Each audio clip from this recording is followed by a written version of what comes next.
God's purpose for the world is that the earth be filled with the knowledge of the glory of the Lord, like the waters cover the sea. That is, we know it, we love it, and with white-hot affection, we praise God. He wants that to be true everywhere on the planet, in every people group on the planet, coming from every language on the planet. And it doesn't.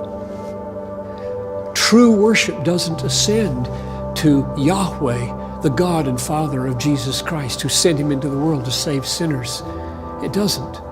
And therefore, we care about that, and God has appointed a means by which that non-worship situation be changed, and it's called missions.